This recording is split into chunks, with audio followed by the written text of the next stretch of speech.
been on Detroit. I've seen you work out. You go forever and ever, and it tells you you've gone somewhere, but you really haven't. You're in the same spot. They've exchanged it for an escalator. Still got some hills to climb, but they can get there. These are good analogies. I run outside sometimes, though. Get some fresh air, a little sun on your face. A little wind in there. Yeah, that's right.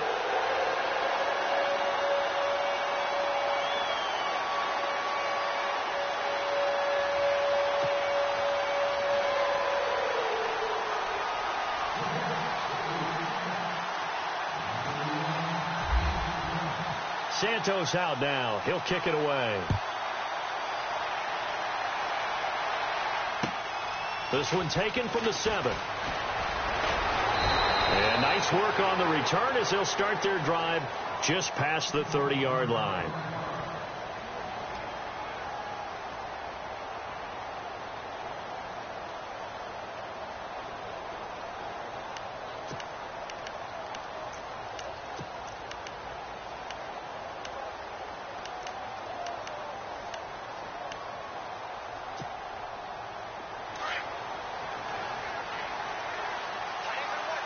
Looks like the defense in press coverage here. And he'll get this up only to about the 33. 2 yards on the carry there. It'll be second down. Well, if the coaching staff's doing a good job upstairs, they'll file away what they just saw from the defense right there. They sold out to stop that running play. I'd say keep that in mind. They want to try that again. Go play action and hit them over the top.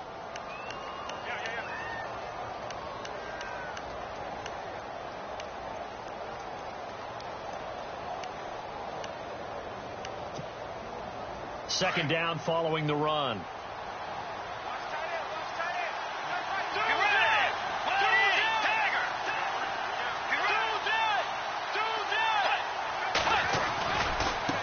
And now here's a carry heading left. Not much there. Maybe a couple up to the 35. Partner, we know today's NFL is really built around the guy throwing the football. But these short runs, they still pay dividends because they can take their toll on a defense and they can add up as the game goes along. You control the clock, you control the ball, and that way you often control the game.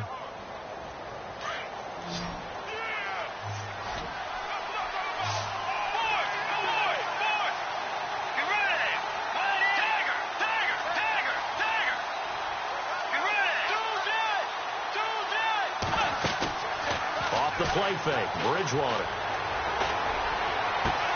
And that's caught inside the 35.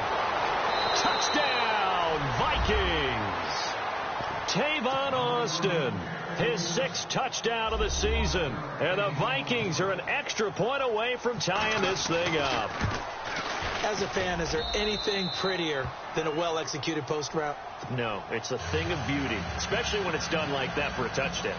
The throw, the catch, and how about the run after to get it to the end zone? So a tie ball game here as the kick's away.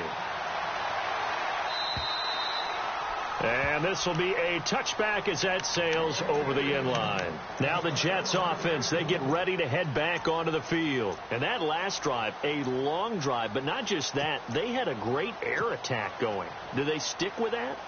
I would think that they would, because if they were competent enough to do it on the last drive, starting backed up in their own territory, why would you change anything? They've got to be confident about what they're presenting and continue to do so. Yeah, because the secondary, they really look clueless. And that was amazing because that drive went and went, no adjustments, and no big plays by the defense to knock the ball away. 2 yards on the pickup there. It'll be 2nd and 8. Good job there keeping him to a short gain. Of course, he's coming off a really terrific performance, reigning NFC Defensive Player of the Week. And I know people get caught up in, well, if you're the reigning Defensive Player of the Week, you must have made a bunch of spectacular plays. Like you mixed in a few of those, but most of the plays are just like we saw there. Keep them to short gains, make the fundamental tackle. The throw on 2nd down is gone. A throw left side complete to his receiver, Westbrook. And they'll lose a yard that time, and that's going to lead to a 3rd down. And never good on a pass completion there to go the wrong way. Lost yardage.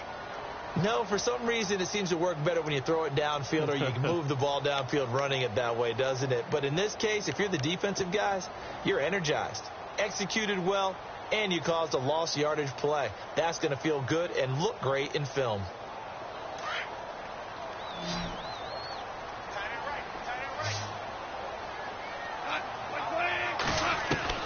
Throwing on third. Gone. Dumps it off to Mixon. And he's able to get out to the 32. Brought down there. It's a gain of 5 on the play. And that'll bring up 4th down. So many times you hear today's NFL described as a space game. Get your best players into space with the football in their hands. That's why sometimes you just swing it out to your runner, get him out in the flat, and let him have a chance to make people miss an open field. Here's Austin.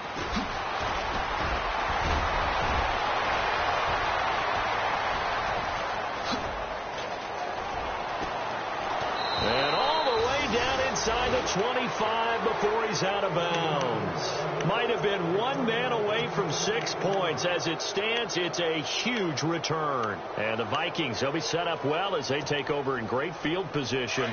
1st and 10.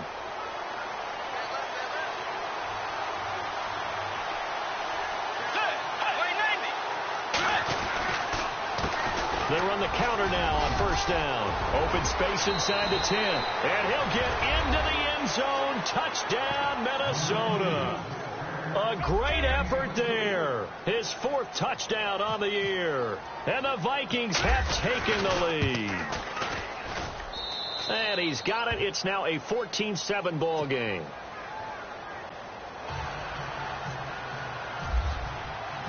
The kickoff team on the field now as they will send this one away. And they will not get a chance to return this one as it's through the end zone for a touchback. Now the Jets offense gets ready to head back on the field. And they're coming off a 3-and-out, my friend. I think they've got to look at that play sheet and go to a spot that they haven't gone before. Time to shake things up a little bit to try and get this offense moving. Okay, so how do you do that? How do you shake? Nowhere to go here. He lost the football. On plays like this where the ball comes free, it's often unusual for the team that lost it to get it back. Because this is the quarterback. The ball gets away from him. Everyone else is trying to execute what they're supposed to do on offense. They're usually looking in the other direction, downfield, or have moved away from it. In this case, though, a teammate is able to come up with the ball. Amari Cooper, his intended receiver, and it's 3rd down. What I loved about meeting with these coaches before the game is we didn't even have to ask any questions. They told us that they were going to be aggressive and push the ball downfield. They weren't successful on that play, but look for them to try it again later.